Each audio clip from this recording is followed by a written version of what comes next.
வணக்கம். அமரர் கல்கி அவர்களின் பார்த்திபன் கனவு 2ஆம் பாகம். அதில் அத்தியாயம் 2, வம்புக்கார வள்ளி. பொன்னன் போனதும் வள்ளி சிவனடியாருக்கு மிகுந்த ஸ்ரத்தையுடன் பணிவிடைகள் செய்ய தொடங்கினாள். அவருடைய காலை அனுஷ்டானங்கள் முடிவடைந்ததும் அடுப்பில் சுட்டு கொண்டிருந்த கம்பு அடையை சுட சுட கொண்டு வந்து சிவனடியார் முன்பு வைத்தாள். அவர் மிக்க ருசியுடன் அதை சாப்பிட்டு கொண்டே வள்ளியுடன் பேச்சு கொடுத்தார். வள்ளி, ராணி எப்படி இருக்கிறாள் தெரியுமா என்று கேட்டார் சிவனடியார். இளவரசர் பக்கத்தில் இருக்கும் போதெல்லாம் தேவி தைரியமாகத்தான் இருக்கிறார். அவர் அப்பால் போனால் கண்ணீர் விடத் தொடங்கி விடுகிறார் என்றாள் வள்ளி. பிறகு, சுவாமி, இதெல்லாம் எப்படித்தான் முடியும்? இளவரசர் நிஜமாக மகாராஜா ஆகிவிடுவாரா?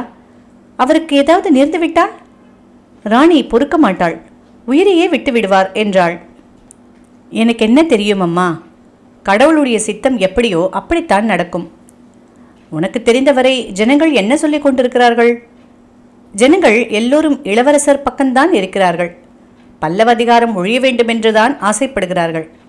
பார்த்திப மகாராஜாவின் வீர மரணத்தை பற்றி தெரியாத பிஞ்சு குழந்தை கூட கிடையாது. சுவாமி, அந்த செய்தியை தாங்கள் தானே 6 வருஷத்துக்கு முன்னால் எங்களுக்கு வந்து சொன்னீர்கள். அதை நானும் ஓடக்காரரும் இதுவரையில் 1,00,000 ஜனங்களுக்காவது சொல்லியிருப்போம் என்றாள். நானும் இன்னும் எத்தனையோ பேரிடம் சொல்லியிருக்கிறேன். இருக்கட்டும், மாரப்ப பூபதி எப்படி இருக்கிறான்? இப்போது உன் பாட்டனிடம் ஜோசியம் கேட்க அவன் வருவது உண்டா என்று கேட்டார் சிவனடியார். ஆஹா, அடிக்கடி வந்து கொண்டுதான் இருக்கிறான் என்றாள் வள்ளி. உடனே எதையோ நினைத்து கொண்டவள் போல இடி இடி என சிரித்தாள். சிவனடியார், என்னத்தை கண்டம்மா இப்படி சிரிக்கிறாய்? என்னுடைய மூஞ்சியை பார்த்தா என்றார்.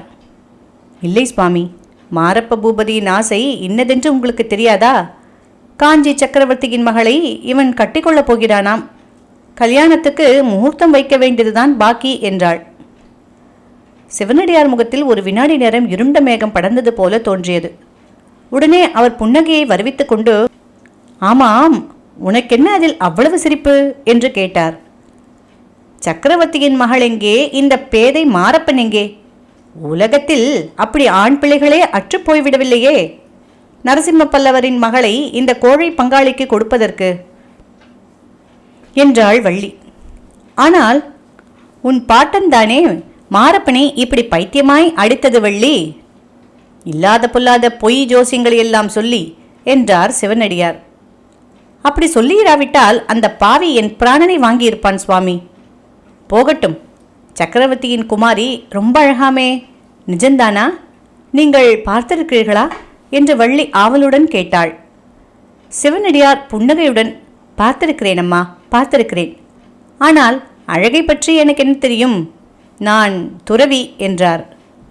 எங்கள் ராணியை விட அழகாயிருப்பாளா? சொல்லுங்கள். உங்கள் ராணி அவ்வளவு அழகா என்ன? எங்கள் ராணியா? இல்லை இல்லை, எங்கள் ராணி அழகே இல்லை, சுத்த அவலட்சணம். உங்கள் சக்கரவர்த்தி மகள்தான் ரதி. என்ன வள்ளி, இப்படி கோபித்துக் கொள்கிறாய்? பின்ன என்ன, எங்கள் ராணியை நீங்கள் எத்தனையோ தடவை பார்த்திருந்தும் இப்படி கேட்கிறீர்களே? அருள்மொழி தேவியைப் போல அழகானவர் இந்த 14 உலகிலும் கிடையாது. நான் தான் சொன்னேனே. அம்மா, ஆண்டியாகிய எனக்கு அழகு என்ன தெரியும்? அவலட்சணம்தான் என்ன தெரியும்? உங்களுக்கு தெரியாது என்றுதான் தெரிகிறதே. ஆனால் காஞ்சி சக்கரவர்த்தியை எப்போதாவது பார்த்தால் கேளுங்கள், அவர் சொல்லுவார். அருள்மொழி தேவிக்கும் பார்த்திப மகாராஜாவுக்கும் கல்யாணமாவதற்கு முன்னால் நடந்த செய்தி உங்களுக்கு தெரியுமா? அருள்மொழி தேவியின் அழகை பற்றி நரசிம்மவர்மர் கேள்விப்பட்டு, அருள்மொழியை கல்யாணம் செய்து கொண்டால் செய்து கொள்வேன், இல்லாவிட்டால் தலையை மொட்டையடித்துக் கொண்டு புத்த சன்னியாசியாக போய்விடுவேன் என்று பிடிவாதம் செய்தார். ஆனால் அருள்மொழி தேவிக்கு அதற்கு முன்பே பார்த்திப மகாராஜாவுடன் கல்யாணம் நிச்சயமாகிவிட்டது. இன்னொரு புருஷனை மனதினால் கூட நினைக்க மாட்டேன் என்று கண்டிப்பாய் சொல்லி கடைசியில் பார்த்திப மகாராஜாவையே கல்யாணம் செய்து கொண்டார்.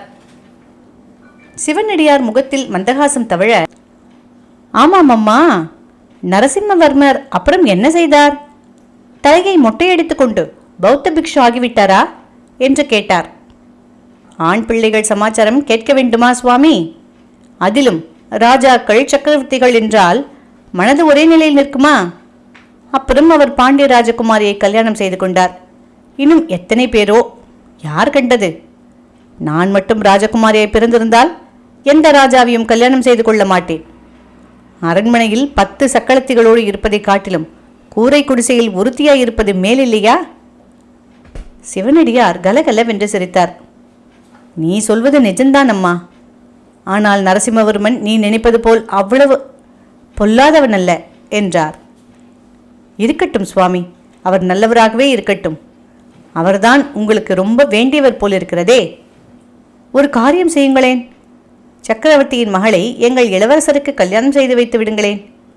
சண்டை சச்சரவு எல்லாம் தீர்ந்து சமாதானமாகி விடுமே. நல்ல யோசனைதான் வள்ளி. ஆனால் என்னால் நடக்கக்கூடிய காரியமல்ல. நீ வேண்டுமானால் சக்கரவர்த்தியை பார்த்து சொல்லேன். நான் சக்கரவர்த்தியை எப்போதாவது பார்த்தால் நிச்சயமாக சொல்லத்தான் போகிறேன். எனக்கென்ன பயம் என்றாள். அச்சமயத்தில் படகு கரைக்கு வந்து சேர்ந்த சத்தம் கேட்டது. வள்ளி படகு வந்துவிட்டது என்று சொல்லிக்கொண்டு குடிசைக்கு வெளியே வந்தாள். இதோடு 2ஆம் அத்தியாயம் முடிவுற்றது.